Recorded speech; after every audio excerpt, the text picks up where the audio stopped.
Welcome back to Just Giants with Grump and the Cranky Fan, the best damn podcast for the best damn football team. I am your host, the Football Grump, and with me, as always, is Mike, the Cranky Fan, who is here for Thanksgiving this week. I This am year. here. I am not out west with the family. We are staying here in the New York area because this is Cowboys hate week and it is Florida State hate week. And I am mentally preparing myself for 48 hours of misery. So, how are you doing, Grump? Long time no talk.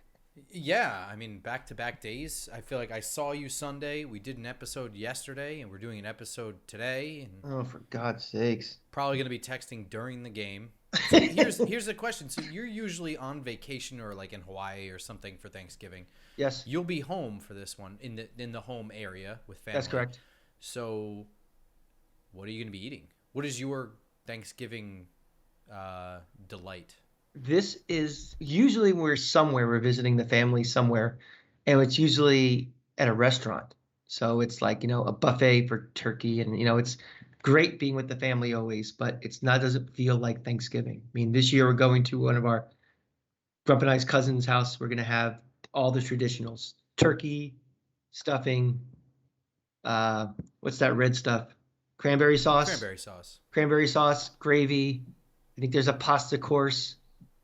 Um, the lovely wife is making some delicious cocktails. There'll be desserts. There'll be, I think, a pasta course. It's gonna be fun. And at the main But course you will got to be pick one. What's your favorite? of all those things, stuffing. Stuffing. Interesting. I love stuffing. I feel like stuffing is one of those things that's either fantastic or you got a bad cook. And it's like one or the other. It's never really like, stuffing was okay. It's either like, oof, that stuffing was horrible. Or I it's the agree. highlight of the fucking meal. I agree. No, that's one. No, that's a one for me. Grump, Yep. fantastic job yesterday. Only 4 F-bombs. So you hit the under in Vegas. So that was good work. Huge under. Huge, yeah. I mean, people Um, get the casinos. They won money because everybody had the over. So right now we're at one. we're at one. I'm gonna Yeah, have one. today. I'm gonna put six today because this is gonna be it's a touchy topic playing the Cowboys. So I'm It gonna have it is. six. And playing the Cowboys on Thanksgiving is not my favorite. I do like to relax and enjoy Thanksgiving and watch football. Football is a big part of my Thanksgiving, but I don't like to be stressed out watching. So this is not fun for me. I don't Well, enjoy this. The last time the Giants played on Thanksgiving, by the way, was at the Broncos game where they got the shit kicked out of them by Kyle Orton and that was Josh that night game. McDaniels. That's right. We played that 8 o'clock the night game and we got And destroyed. Yeah. speaking of F bombs, Josh McDaniels, they had like the up close mic on him yelling at the guys on the sideline and immediately caught him screaming an F bomb. And they Yeah. had to like do a whole apology during the broadcast. What was I watching yesterday? Some game was on. We were watching Red Zone, and somebody dropped a mother effer, and it was it's always the highlight of my what TV watching experience of the day is that random curse word caught on TV. That's why I bought a TV just so I can experience moments like that. You talk about stress on Thanksgiving. This year has been as good as we can have hoped for, and expectations have been, exceeded. But I still feel that the season's kind of house money, and I think with the recent turn of events, with the injuries that all of a sudden have been piling up, I'm not going to take this week as stressful, or I'm not going to be, super angry, pissed at what outcome I think is going to happen. I still feel kind of, I don't know, Thanksgiving blessed is the word, but just I'm not going to go into this. I have an expectation of what's going to happen, and I've been working on my zenness, my trying to keep my cool. So I'm not going to be as now. What If an we have a interesting year to work on your Zenness and not the last like six. well, when you hit the 5-0 and you realize that you're getting closer, you're getting into the backside as opposed to the front nine. It changes your perception a little bit. But no, I think now I say that of course, but if we're up, 13 going to the fourth quarter and we blow a lead, there will be an F-bomb cloud hovering somewhere over Long Island that may not dissipate for months. But going into it, I'm not going in there with the oh my God, this game kind of mentality. I'm happy to be with, family with a good meal, a nice big TV, and, happy to be watching one of the most important Giant games we've had in a long, long time on a national spotlight. I'm pretty happy.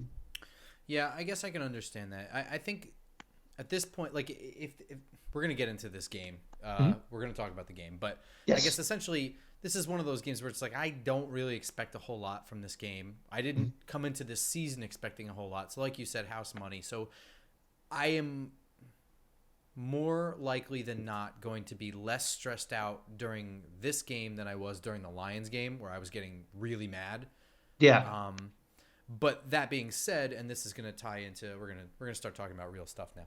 But this kind of goes back to if no matter what, if I start seeing players go down like flies like we did on Sunday, I'm going to get stressed out. That's going to stress me out. And circling back, so this is a short week for us. Obviously, I mean this is an exhausting week. Like I said, Sunday we were at the game. Monday we did an episode that came out today. Tuesday we're doing an episode that's coming out tomorrow. Thursday's Thanksgiving, family, the game, all this stuff. But be sure to check out yesterday's episode. By the time you guys are hearing this, episode 333 was our recap of the Lions game. And I do want to piggyback off of a couple of things that I said during that episode that I think I could have said better. For both times I was kind of heated and going on a special teams rant. The first was Adoree Jackson's a better corner than Jason Sehorn. What I really mean is, and you kind of said it, it's like the game has changed. Athletically, they are not in the same class. But what was expected of a corner during Jason Sehorn's era, he was much more of a lockdown corner at that time versus what he would be in today's NFL. Do you agree with that? That's 100% correct. Okay, yes. That's really what I was trying to say at the time. I just was kind of flippant about what I was talking about. But more, I think I could have just phrased the whole special teams a lot better. And it is essentially the way I tweeted it was, you either have made the commitment at the beginning of the year to make a difference maker happen, sign a difference maker, draft a difference maker in special teams, the way that Dallas did where they signed Kevontae Turpin, who was a absolute nightmare in the USFL, was clear that he could be a very good returner at the NFL level. Just seeing what he could do with a little bit of space, that's making an investment. If you don't make that investment, then all you have to do is make do with what you have, which is play mistake-free football. What you can't do is manufacture a difference maker by pulling someone from your offense or defense that's a starter. And not just a starter. I mean, arguably the best player on that side of the ball. It's at least debatable. Well, I'd argue the most important.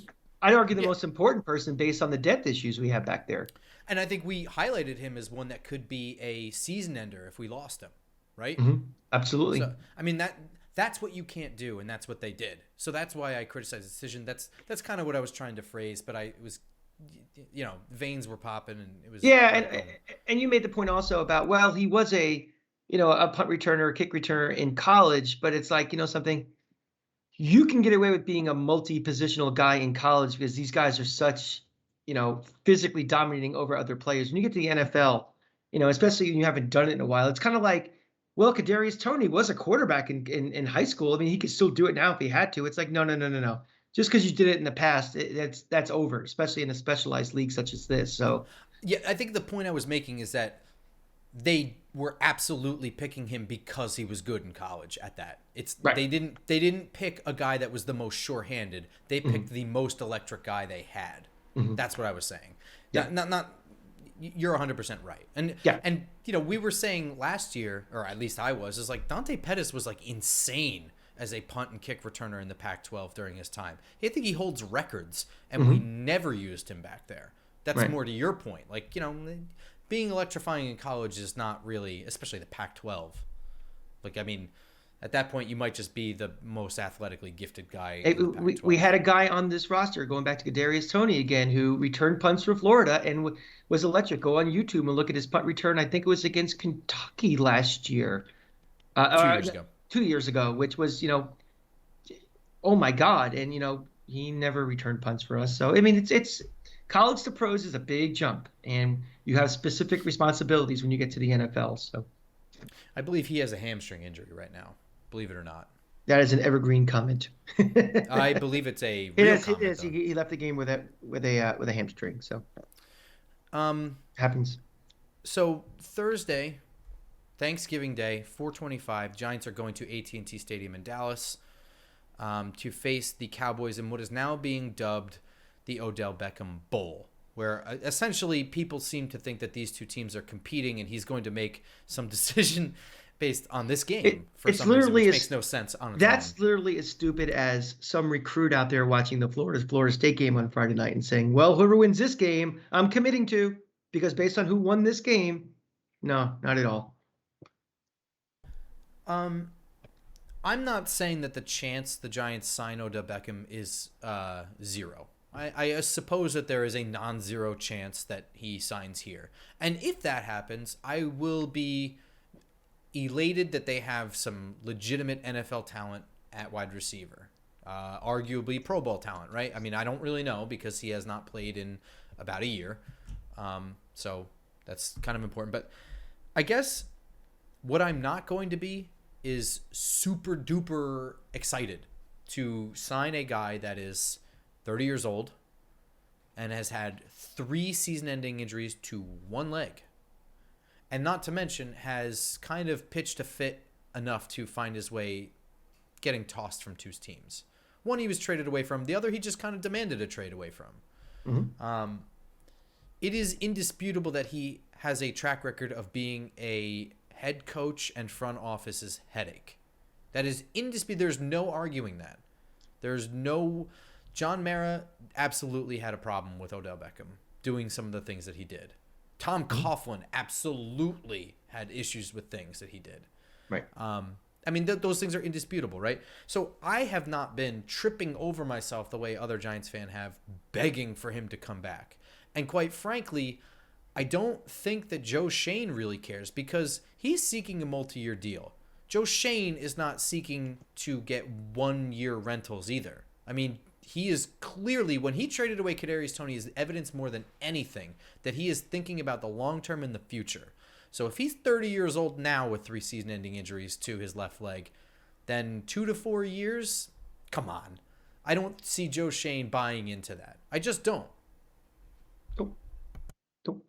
Not at all. What you're trying to do for this is you're trying to kill 2 birds with 1 stone. I mean, if you're deciding you're going to wait for the draft, that does not help you this year. So you're trying to get ahead of it a little bit. But again, and you said things about indisputable. I could tell you one thing that is disputable now that this little, undercurrent you're seeing on Twitter is, well, Beckham has grown up and he's matured since his days when he was here the first time. There is absolutely no evidence of that. I mean, again, worked his way out of Cleveland. For some reason, he's not with the Rams right now. They didn't in no rush to re-sign him back. He made a big stink about his endorsement deal and how it's damaging his brand. He's turned this. But that happened like 2 weeks ago. Exactly. That's like super recent. I mean, this whole my tour and I'm making my decision, it reeks so much of immaturity and look at me and I am the center of attention and drawing, the planets around him. That doesn't tell me of a guy who's matured at all. This tells me a guy who's always going to be in it for himself. So let's take that a step further. This guy is looking for 2 things, and it's up to you to decide which one you think is more important. He wants to be on a championship team that wins right now, and he wants to get paid. Now, how much you are a ODB Kool-Aid drinker may skew which way you think he cares about more. I'm a realist in this world. Guys like him who've had 3 season-ending injuries and, well, this is their last contract. has his last shot at making real money, he's going to go for every penny he can get. And if the Giants have to be creative based on the salary cap, to get him even for this year and in the future, you can bet they're going to try to make this incentive laden, making how many games you play, how many snaps, all these type of things. And he's going to say, F you. I am Odell Beckham. I am the straw that stirs the drink. I am going to be the biggest star on this team. I want to get paid. So I think, I think this is all about drawing attention to himself. I think this is to try to up the ante with a team like Dallas, especially a division team. Uh, I would be very, very shocked if he ends up here. And quite frankly, and I've been on the record and pretty vocal about this. I don't think the juice is worth the squeeze with him. I could just see it. The first time Daniel Jones either doesn't look his way when he's wide open or overthrows him, he's going to get that side-eyed look from him. You are. I honestly think you'll see him like. I hate to say this because I feel like I'm categorizing and just like casting stones, whatever. But like, I wouldn't be shocked to see more than just the side eye from him later, like 4 hours later, him reposting something on an Instagram story of someone saying that Daniel Jones didn't see him wide open. Like, I mean, he'll be outward about it. I could see that. Totally. I'm not guaranteeing it, but it wouldn't shock me. In fact, and if people were shocked, they'd be like, what did you think was going to happen? Right. And if this is an organization that cast aside Kadarius Toney so quickly, because they want to have a new culture that, oh my God. The comparison between what Kadarius Toney is being accused of while he was here versus what Beckham did is so drastically different. Mm-hmm. He has done, but Kadarius Toney is a saint in comparison. Exactly. So not really had much of a rap sheet. Just because Beckham is making this recruitment tour, that doesn't necessarily mean that we're interested in buying, So, sometimes you're at your house and the door knocks and it's those crazy people trying to sell encyclopedias at your desk, or the Jehovah's Witnesses want money. That doesn't mean you want them to come to your house. It doesn't mean you're going to offer them money for their product. You might just be polite and say, thanks, I gave it the office, and you close the door on them too. So this is not something where as a GM, you should be listening to everything anyway. Yeah. I mean, and you just listen and you see what the deal is. That does not mean, you could listen to anything there's 1% chance I'm signing this guy. It's still worth listening. Sure. In fact, people made the same argument about Dave Gettleman supposedly not answering the phones for the number 2 pick in 2018. I mean, it's just like, you have to have the phone. You should be listening for anything. Of course. You don't know what the offer is going to be. So just because you're listening does not mean that there's a ton of interest there.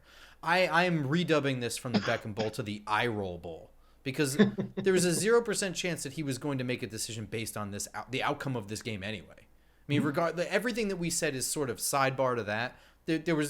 We agree on that, right? He's not deciding based on this game. No. Yeah. The only thing that changes in this game really is the expected chance of the Giants making the playoffs and winning the Super Bowl. That's the only thing that really only variable that changes. And again, I think that mix between being on a championship team and maximizing the money, I think it skews a lot more on the money side. So I don't think it's that much of a big deal anyway. Yeah, I don't really think he's much of a big deal anymore. So, and we're less than 10 minutes in that conversation, so we're done. So good job, Grump. Nice. All right, moving forward. The game itself.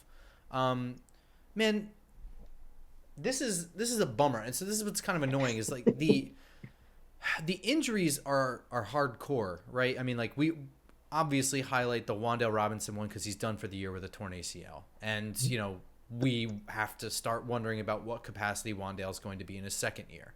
The Adoree Jackson one is huge because he's missing significant time, and it was not necessary. Mm-hmm. And he's a guy that we couldn't afford to lose. Xavier McKinney is another one. We couldn't really afford to not have him around, and we don't have him around. But more importantly than that, the minor injuries from Sunday on a short week like this, there's just not enough time.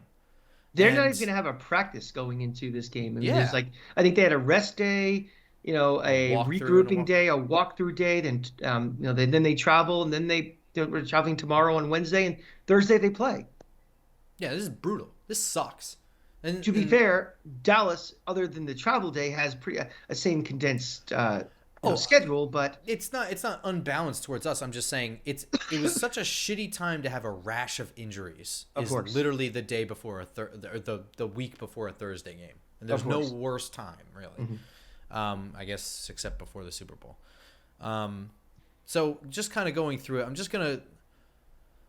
Well, let's do it by side of the ball. Should we start on offense? Sure. Okay. So here's the bummer. I'm going to start with the offensive line because that's where they're most banged up right now. Andrew Thomas has an illness. I mean, right Yeah. off the bat. I mean, that sucks. But he is expected to start. Everything I've seen from beat writers is not a lot of concern about him starting. But I mean, I guess the question then is he going to be feeling 100%? Well, that's the Because I thing. mean, think about it. Do you go to work feeling like shit? How No, but good are you at your here's job? the lucky break of this short week without any practice. He's not really missing any practice time.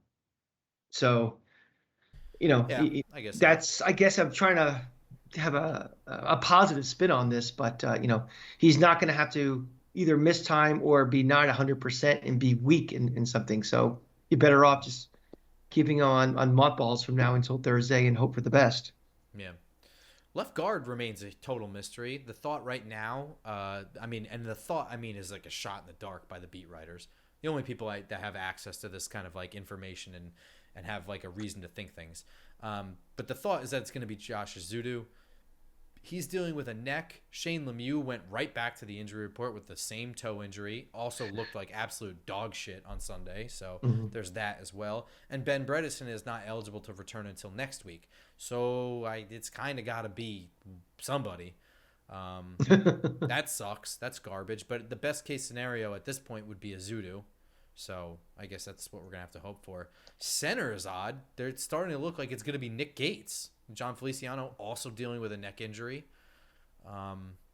Jesus Christ. I mean, who'd have thought that we'd be relying on Nick Gates to play center?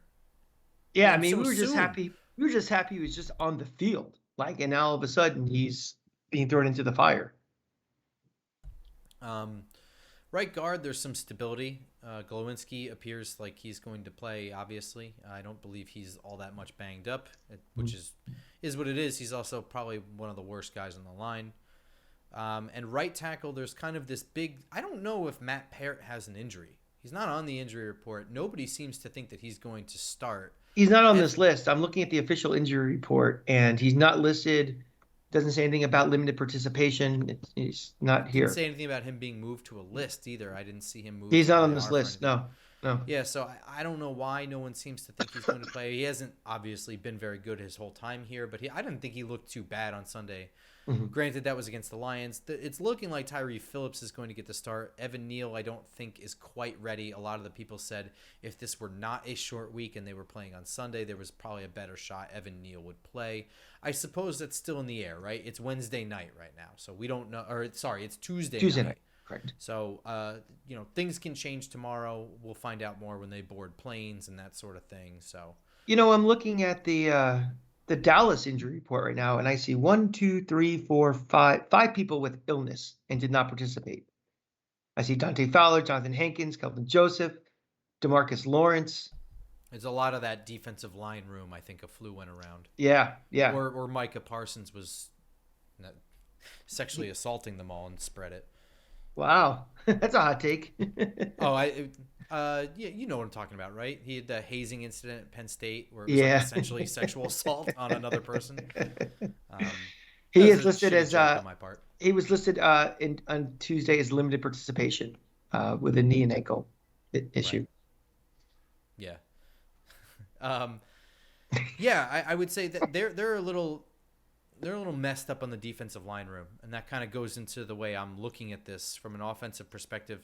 This might be the time to run up the middle. I would not test Dallas's speed on the edges. Would you? I would not for sure. No.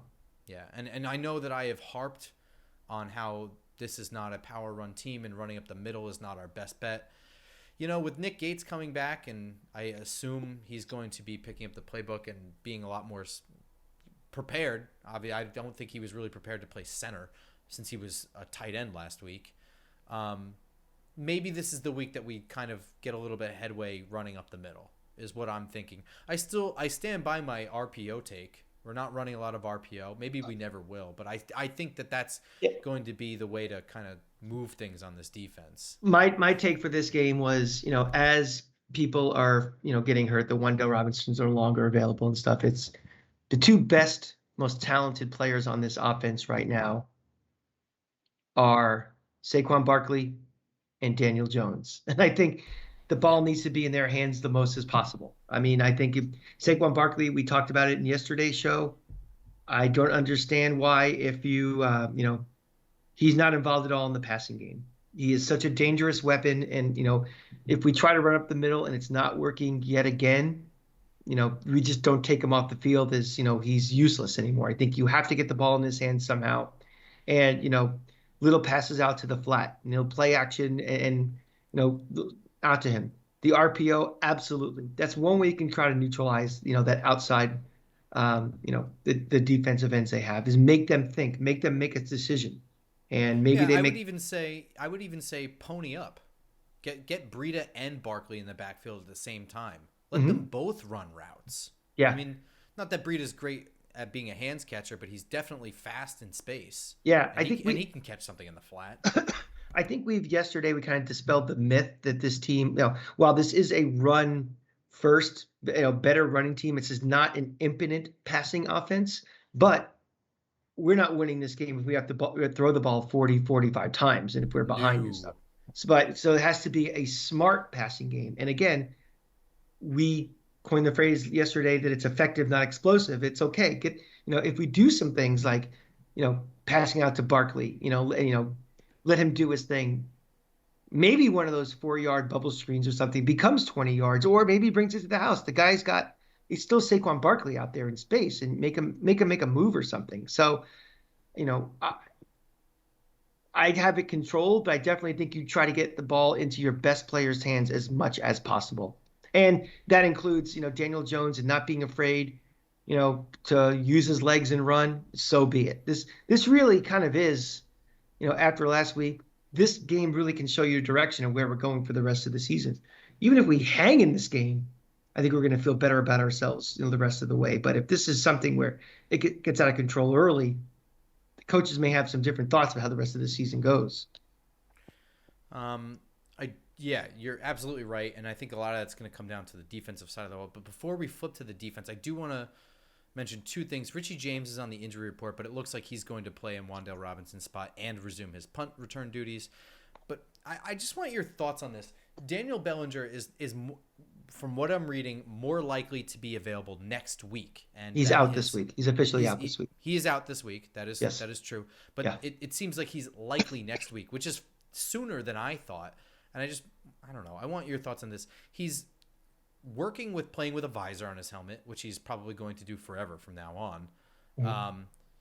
But I have to assume that has some effect. And more than anything, he said that his double vision is still clearing up. Double vision? Like, what? I would think that you're weeks away if you still have some double vision. They're not going to rush him out on the field if he's not ready, I think. And I don't think they should. But I mean, yeah. In your opinion, you would think that the visor has some effect, right? Playing with a visor for the first time.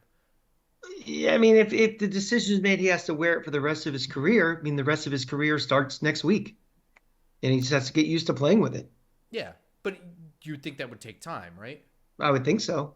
Yeah. I mean, Yeah. I don't know, but I assume when you're looking up at a stadium, especially a night game, and all lights and all that stuff is, I understand that the visor is probably going to dim a lot of that stuff, but it has to be different, and tracking Sure. the ball has to be harder.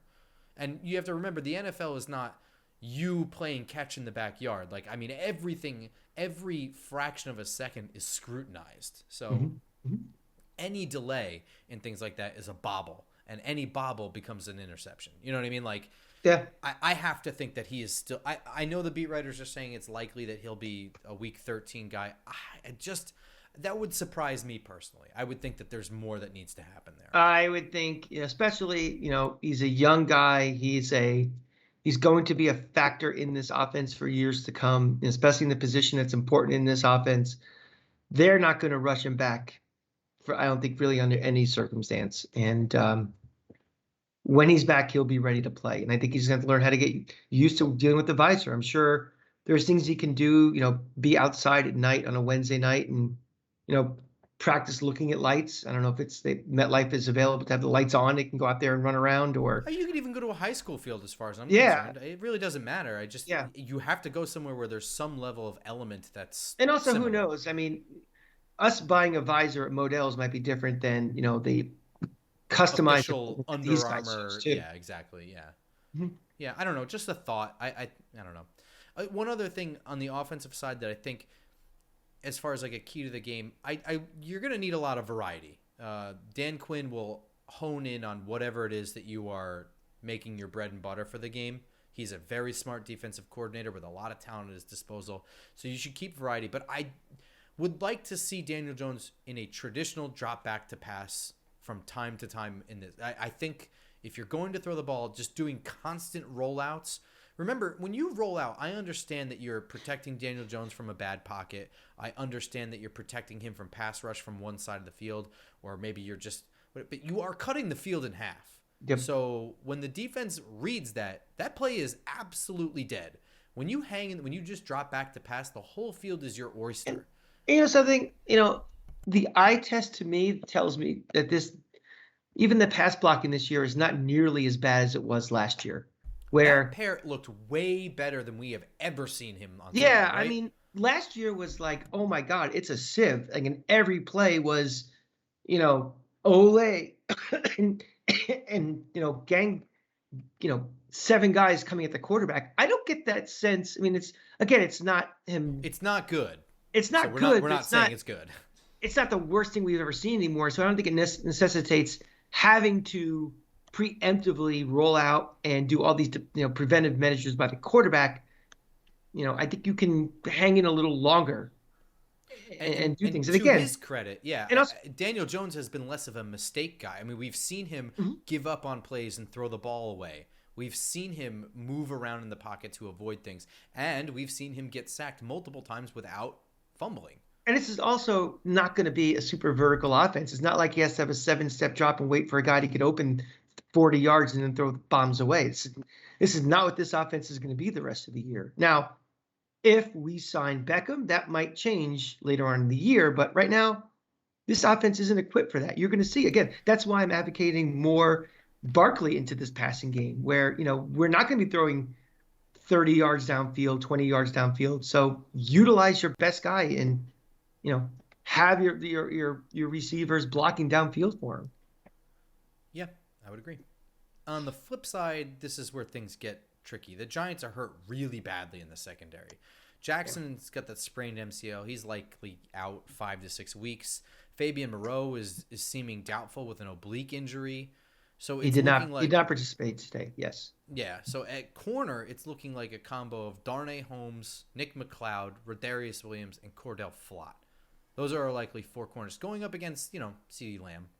So this is not ideal. I think I don't know.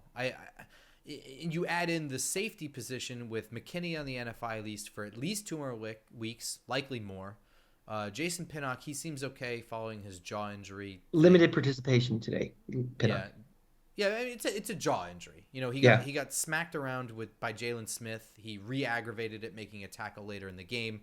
I think it was either Dan Duggan or Art Stapleton that said that he felt okay and was literally eating a cookie when he said it. So he's clearly using his jaw, whatever. So right. He's not sipping shit through a straw is a good start, I guess. Mm-hmm. But also, we're talking about Jason Pinnock here. We're not talking about Sean Taylor being available to play. So, and Dane Belton will likely continue to play. He's still dealing with a collarbone fracture that he had. Yeah, he was not listed on Monday on the report, but today he was in limited participation. Look, I know I'm me, and I'm going to talk about an injury that happened when I was in high school, whatever. But when you break a bone, it is very severely atrophied when you finally get the thing removed. I mean, I've broken both of my wrists in my life when I was a young kid, so whatever, right? But I broke my ankle in, I guess, very late middle school going into high school, so 8th grade. That shit still clicks. It's still my weaker leg. When I work out at the gym, it's a weak problem that I have. It's an injury from forever ago. I had rotator cuff surgery in August, and it's still I could do this, but something if I go like this, it still hurts. And now the cold weather this weekend, both days is it extra hurts. So these things they hang around. Just because you have the surgery, or just because you're 2 to 4 weeks and you're off an injured list does not mean you're not feeling it still. Yeah, so I think, honestly, this is probably more of a rest day for Belton because of the short week. I know we're comparing ourselves to world-class athletes, and we're comparing our injuries to theirs, whatever. But I think my bigger point is just we also, at work, the most physical activity I do is I refill the printer probably when I've used all of the paper. So I'm carrying like 1,000 pages of paper. That's probably the most physical activity I do there. I don't get smacked around at work. So I mean, like, there's that too. So I mean, he goes to work and he literally keeps putting pressure on that injury. So Correct. it's also kind of different. Right. I just we can get into the predictions for this game. You know, I guess we sort of have like a hodgepodge idea of what you can do on offense to kind of score points. I don't really have a clue what you do defensively to stop this team with the roster that we have. With Adoree Jackson and Xavier McKinney is already some pretty tough sledding. I guess you just gotta make Dak Prescott constantly throw and also hope. I don't even know if that's a good situation to be in. I think the best thing you could do defensively is control the clock offensively.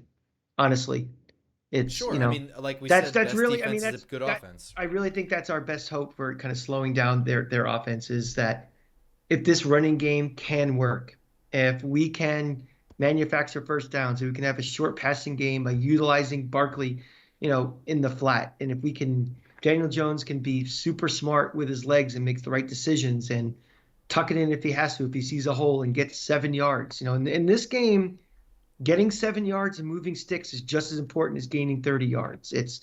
And if we can do that and we can limit the amount of plays and limit the amount of drives Dallas has, I think we have a shot. As long as they capitalize on those drives, though, they have to be scoring points. Oh, that's true. Yeah. But I mean, we can't get into a shootout. This team is not built right now to play in a shootout and to score in a shootout. We're going to have to be, efficient. We're going to have to, if you could see after the first quarter and we have the ball 3 minutes and they have it 11, forget it. We have no chance in this game. And I don't know if we could do that right now. We're going up against a really good defense. They get an early lead, they're going to be going after Daniel Jones. If we have to abandon our basic offensive strategy of running the ball, a lot of Barkley and stuff, and we have to start throwing more. This is not going to be like this past week with Detroit. This is going to be guys licking their chops to tear Daniel Jones' head off. So yeah. I'm gonna give you my prediction here. Yeah, I have us losing this game 38-10. Oh. I honestly believe that we will score a touchdown, and it might even be early in the game. We might have something scripted that's just the right stuff. After that, I don't know. I don't know defensively how you stop them, and I'm being serious. Like I don't see it on paper. I don't see it, and I really truly worry. Like you were saying, guys looking their chops, waiting to rip Daniel Jones. Daniel Jones is not a quitter. He's a fighter, and I truly worry that he can get hurt in this game. Yeah, and that's like. I'm skeptical. You notice I didn't say, utilize Daniel Jones's legs in this game. The last time we did that, he gets concussed to the point where he couldn't walk. Yeah, foaming at the mouth. I don't. I did say that. I think when the opportunity is there, I mean, I wouldn't do a Tim Tebow and have him running up. He ran a fucking naked bootleg on that play. That shit can't happen. But you can probably run him. Yeah. I think if you want if it's 3rd and 4. And he's rolling out, and he sees a hole. He needs to take it and run and get that first down. I mean, 100% correct. But that's what he has to get do. And then get down once he gets the yardage. Don't be a hero. Don't try to get that extra 6 yards when you only need 4 for something. But try to get the 4 by yourself if you have to. You said 38-10. I thought 37-10. Tune in to see who's right.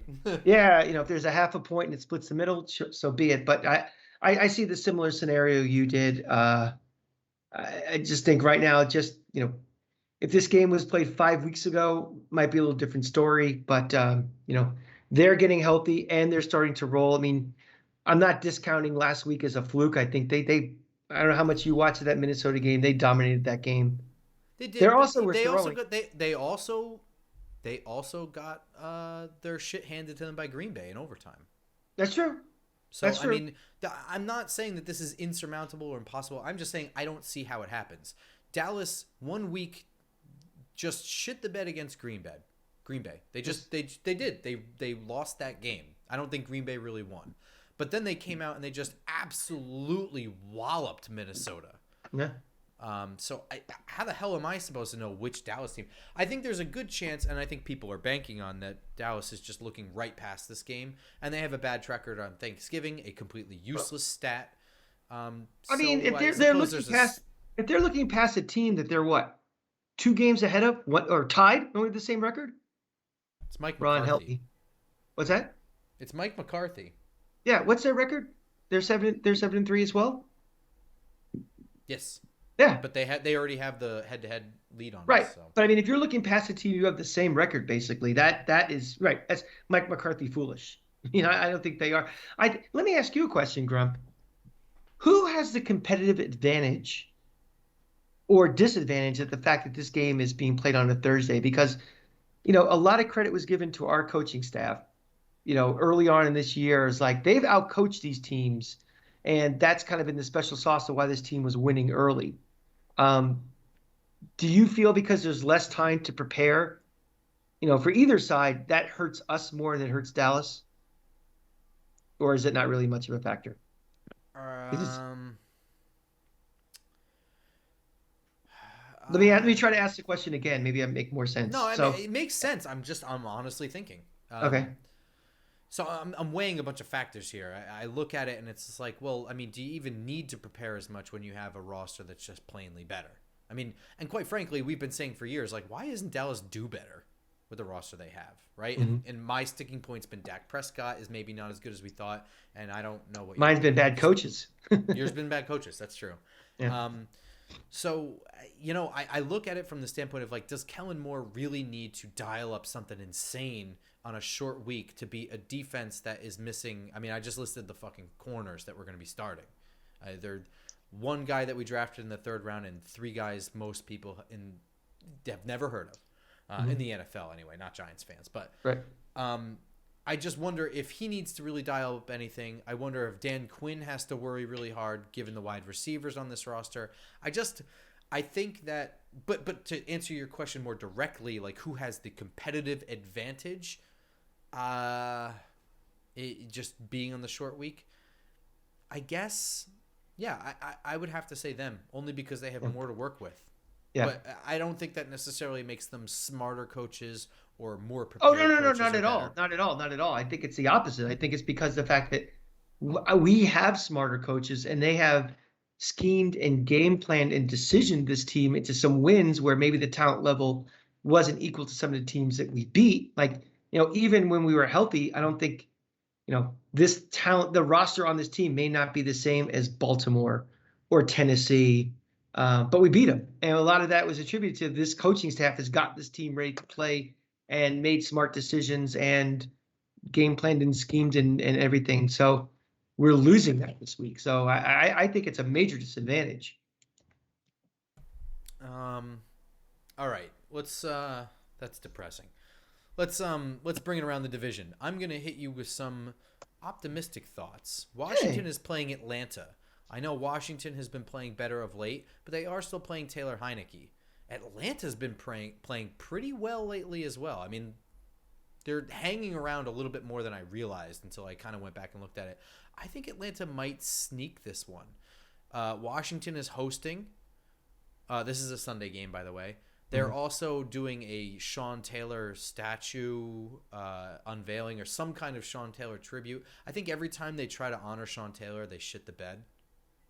That's a useless stat. But I think, honestly, this is 2 teams that are starting to figure out how to be scrappy and hang around at the right time, and I'm going to go with Atlanta on this one. I think that this is a pretty close match. It seems like every 4 years, Washington has that season where in the second half they start to go on a roll. I mean, it happened only 2 years ago when they won the division, and it happens every, twice a decade where it's like, hey, the Redskins or the Washington football team or the Commandos, they've won 5 of their last 6 in November and December, and they're the hottest team in the league. And I don't know if this team is doing that again. I hope not. I think they're going to win this week. Doubt it though. What's that? What's making you doubt it this year? Because as much as I said last week that Tyler Heineke is kind of have a little it to him, but he's still a backup quarterback. He still throws lollipops. He should be picked way more than he is. Yeah, I'm going to. I know there's a little buzz on him and a little juice on him. I'm going to go with Atlanta as well. I Again, thought I'd be alone in that one. I don't think again the theme for this league is if you're not that good, you can't assume you're winning anything just because you're home or you're perceived to be better. These teams aren't good enough. I mean, look at us last week, for example. So Washington keeps winning games like this, I'll be more worried about them. But I think even talking about like our schedule moving forward, it's like, when people talk about, well, Giants got two against Washington, they'll probably lose those two. It's like, whoa, whoa, whoa, whoa, wait a minute. I mean, unless you're saying because of our injury situation, that's your factor, but just because it's Washington, I'm not there yet. So I let them keep winning and proving me wrong, and then my opinion will change. But right now, I'm gonna go with Atlanta. Philadelphia is at Green Bay Sunday night at 8:20. I'm going Green Bay here in 20-degree Green Bay, Wisconsin weather on Sunday night. I'm sure Al Michaels will be. Oh no, he's Thursday night. Well, he'll be watching on TV, so he'll be just fine. He'll be just fine, snuggling up with his fireplace and $1 billion. And his gambling slips around him. I'm going Green Bay on this one. Philadelphia has lost to Houston and struggled real hard to beat Indianapolis. No, they beat Houston. They lost. They lost to Philly. They lost to Washington. Yeah. Sorry, they barely beat Houston. They Correct. lost to Washington, and then they beat Indianapolis by 1 point. A Jeff Saturday-led Colts. I am saying that maybe Philadelphia is struggling a little bit more with their defensive tackle situation. I don't really know, but I think that they are having a bit more of a hard time lately. Green Bay has not been good, but they also knocked off Dallas very recently, 2 weeks ago.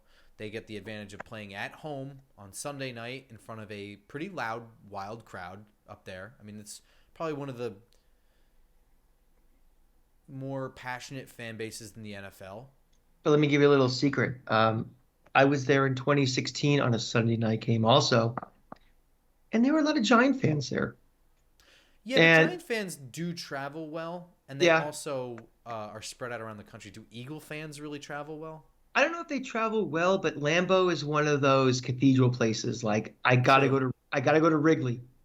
I gotta go to Madison Square Garden. I gotta go to Lambeau. So I think, again, it might be 80-20 as opposed to the normal 95, 90-10, but yeah, I get you. I am gonna go with Philly. Philly, Green Bay, yeah, it's safe, but Green Bay is playing better. I get that, but Philly's still Philly. Philly's still Philly. They still have a 95% of people are picking Philly. They still have a really good defense. Aaron Rodgers has been struggling with everything around him. I'm going to stick with Philly. I think it's a safe play for right now. That doesn't mean I'm not be rooting very, very hard for Green Bay for sure. But I mean, obviously, the ideal scenario here is that if everyone in the NFC East but the Giants lose, then that puts them at what, 8-3. What would that put the Eagles at? 9-2. 9-2, and Dallas it's 7-4. Right, and Washington would be 5-7. That would be a great scenario for the Giants. Probably not going to happen. Yeah, I mean, if we're picking them to win 37 and 38-10, losing, and actually, my prediction puts Dallas in a really great spot. That puts them at 8-3 with Philly down to 9-2, Giants down to 7-4, and Washington at 5-7. It actually puts them real close to the top. So, crystal ball, with a win over Minnesota too. Crystal ball. How are you ordering the division after Week 17? I don't know. I would just, my crystal ball is putting us at third. Who's first? Philly in front, Dallas in second. Oh, see, I have it. You're flipping it, but you know what? I do think, first of all, Jordan Davis isn't out forever. Mm-hmm. So there's that too. Yeah, I'm gonna go Dallas, Philly, Giants, Washington. I think Giants and Washington are going to be really close, and they'll have a tiebreaker over them. Oh, I don't know. I don't know if they might not have the same record, but I do think that they'll at least split with Washington, and I think they've already made some headway to have a tiebreaker over Washington in the event of a tie. it's a big game, that Washington game. It really that one it's gonna be here in Both of them, they haven't happened yet. yeah, I mean, especially the one here. I mean, it's like that's the one you gotta win. You lose down there. Well, because Bobby will be here. Well, of course, that's right. The triumphant return of the prodigal son, and our huge tailgate we're gonna have too. But you know, on the road is on the road, but you got to win those games when it's kind of equal at home. I don't have. It's like I said. It's been Sunday, Monday, Tuesday for me, man. I have not looked ahead at which college game I am going to be doing my draft stuff for. You suggested the Clemson game for me against South Carolina. I have not really watched Clemson. I only watched one Clemson game so far this year, so that might be it. Obviously, all eyes are going to be on Michigan, Ohio State for just the entertainment factor. Um, Those games happen at the same time, though. I know where you'll be, right? Florida I State. will be at if anybody is around and wants to watch the Florida State game with me because I do not go to Tallahassee. I do not step foot in that awful time zone. I will be at Taylor Public House Saturday night with the Gator Club watching Florida State. If anybody wants to watch with me, come on down. But I think I want everybody once again. I know I hyped my Lord and Savior Anthony Richardson before the season.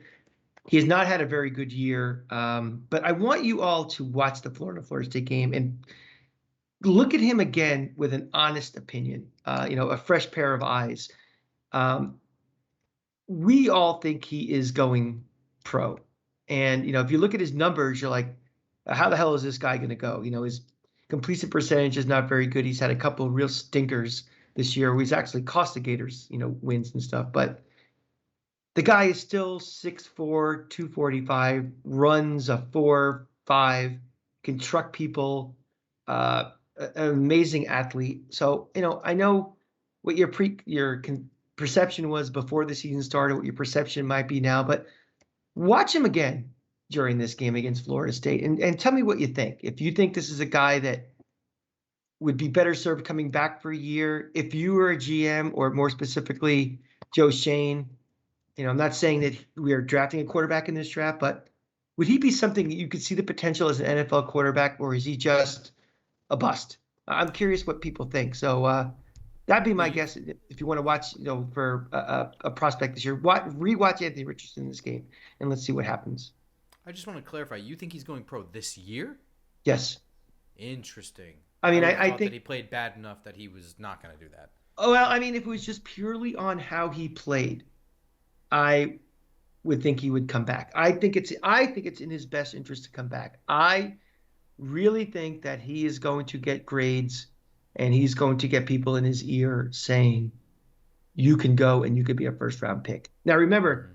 we live in a different world now in college where with NIL money, he can get $1 million or $2 million for deals to stay in school and be paid. So it's not a question of, I have 17 mouths to feed. I have to go pro this year. The question is if he thinks he can get first round money, no NIL deal can match that. So, I mean, Interesting. inside the program, we all think he's leaving. But I'm curious what you all think. Is he really a legitimate, you know, does the side test forget what he actually does, his numbers in the game, but what he looks like? Does he look like a guy that could be an NFL quarterback or not? You think he's going to announce before bowls and stuff like the Absolutely. guys do? This Okay. is, I believe this is his last game, regardless. I don't, if if he decides he's going, there is zero chance he's playing in the Birmingham Bowl or maybe the Outback Bowl. I would tell him not to. I mean, I would not risk anything to play in a meaningless bowl game where Sure. half the roster is probably gonna be transferring out or for whatever reasons, making business decisions. I would not play in that if I was him. That's going to do it for us. I hope you all have a very, very good, healthy, safe, and fun Thanksgiving. I hope you all watch the Giants game, and I hope that we Yeah, all have a great time seeing a win. That's what yeah. I hope for. I was gonna say, I'm really thankful for all of you guys who actually listen to us. I mean, Grump and I, we do this because we love the Giants. We love we're not only, podcast co-hosts, we're also cousins, and we're great friends too. And the fact that anybody even cares what we say and listens, and we've made a lot of great friends from this, it really makes me thankful. So I'm thankful for all of you guys out there. I'm glad we stuck together through this horrible decade, and I definitely feel like this team is on the upswing. It may not be this year, but I think the future's bright, and it'll be Glad to fun. spend it with all of you. Yeah. Exactly. As those tailgates get better in L17, with those guys, and we start winning and we start going on more road trips, we think about playoffs and stuff. It's going to be a fun ride together. So I thank all of you guys for subscribing and listening to our shows. And commenting. Also, I saw Yeah. somebody said they were glad that I self-scouted my grumpiness after the Houston game. I'm always self-scouting myself as a podcaster. It's not really where I'm the most comfortable. Like I feel comfortable in my takes and my thoughts, but actually as my reactions and being somewhere between poised and emotional is not something I'm very good at. So I do self-scout, and I appreciate you appreciating that. That's going to do it for us. As always, follow us on Twitter while it still remains at @football_grump, at the Cranky Fan, at Just Giants Pod.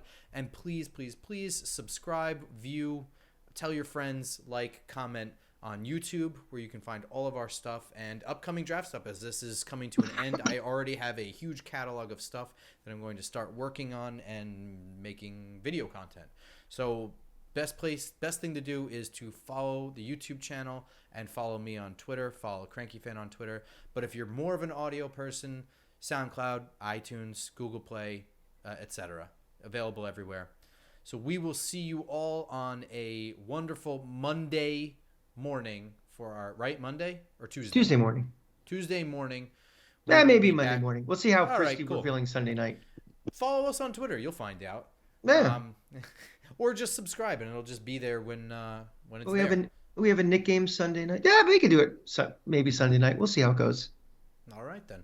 Cool. Well, we will see you all next week. Until then, go Giants. Go Giants and go Gators.